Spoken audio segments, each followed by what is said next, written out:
Right, we have something for you before you go, because we have probably one or two questions there, the last ones, and then we have a surprise announcement coming soon. So this is like they do on TV, right?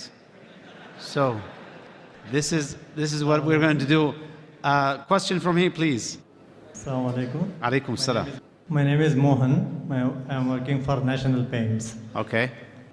My question is, the Holy Quran is from God. How can you prove it? All right. Thank you. Brother asked me the question that how can you prove that the glorious Quran is from Almighty God? Brother, I've given a lecture, Is the Quran God's Word? Which is about approximately 2 hours lecture. For the question and answer session for another 1.5 to 2 hours. We don't intend doing here. But surely I would ask one of the volunteers to give you that DVD, Is the Quran God's Word? Because even if I have to give in short, the answer will take at least 15-20 minutes. Not that I'm running away from the answer. Okay, fine. At least in a few minutes, I'll just try. The time is short, that is the only thing. Suppose and ask this question to an atheist and even to a person who does not believe in the Quran, that suppose there is an object which is given to you who no one in the world has ever seen before, and is brought in front of you and asked the question, who will be the first person who will be able to tell you the mechanism of this object who no one in the world has seen? As I'm asking the question, suppose there is something which is brought in front of you. There is an equipment who no one in the world has seen before, and if I ask you the question, who will be the first person who will tell you the mechanism of this new object? Who? Creator, very good. Some will say creator, some will say manufacturer, some will say producer, some will say inventor. Whatever it is, keep it in your mind. Now I ask you the next question. That's how did our universe come into existence?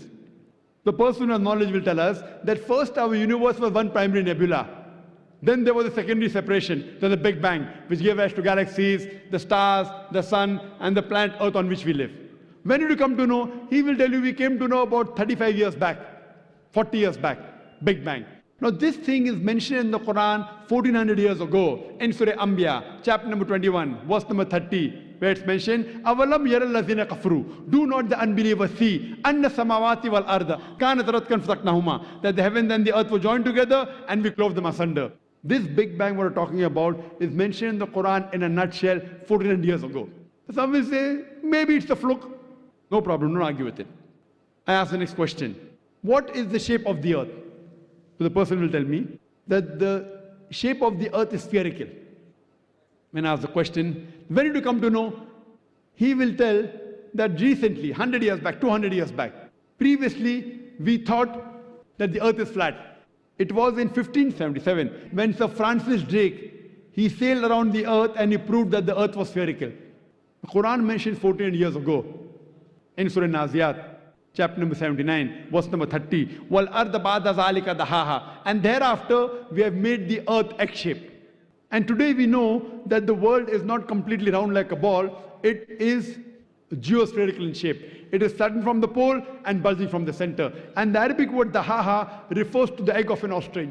And if you analyze, the shape of an egg of an ostrich is geospherical in shape. Who could have mentioned that the earth is geospherical in shape in the Quran 1400 years ago? Someone will say, okay, maybe a Prophet Muhammad, peace be upon him, he was very intelligent. Don't argue. Continue. When we ask the atheist or a person who doesn't believe in the Quran that the light of the moon, is it its own light or reflected light? So he will tell us that previously we thought that the light of the moon was its own light. Recently, 100 years back, 200 years back, we came to know that the light of the moon is reflected light of the sun. The Quran mentions in Surah Furqan, chapter 25, verse 61, that the light of the moon is borrowed light. It's described as munir or nur, borrowed light or reflected light. Who could have mentioned this in the Quran 14 years ago?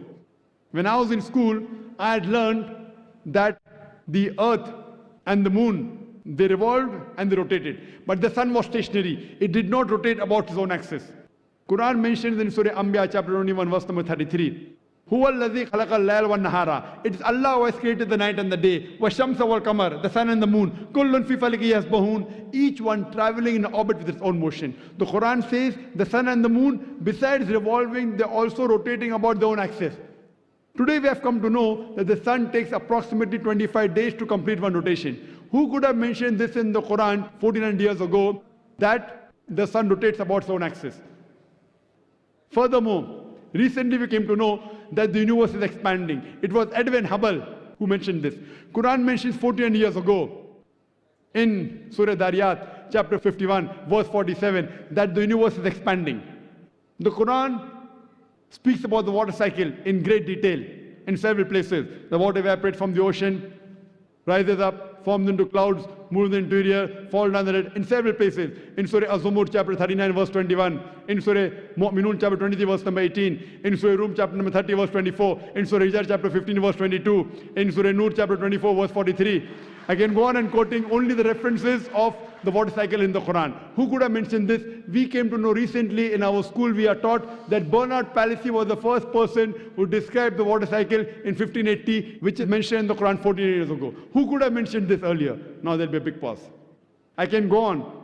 We did not know that the plants have sexes. Quran mentions 14 years ago in Surah Taha, chapter 20, verse 53, that the plants have sexes, male and female.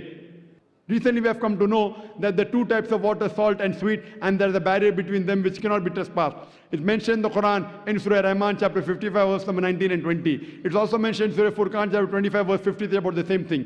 The Quran speaks about embryology. The Quran speaks about medicine. The Quran speaks about genetics. I can go on and give a lecture of ours together. Who could have mentioned this 14 years ago? Brother, who could have mentioned that? What's the answer? Who? Creator, manufacturer, inventor, producer. This creator, this manufacturer, this inventor, we Muslims call as Allah, which you call as God. So this Quran can be proved scientifically that the word of God. Because Quran, the word of God, is far superior to science. Today, science is the yardstick for many of them. I'm not trying to take the help of science.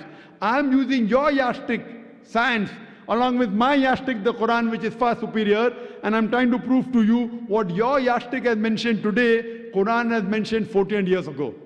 So with the help of your yardstick, the science, I'm trying to prove to the non-Muslims that the Quran is the last and final revelation of Almighty God, who we call as Allah. For more details, refer to my video cassette, Is the Quran God's Word?, in which various ways I have proved that Quran is the word of God. Hope that answers the question. Thank you so much.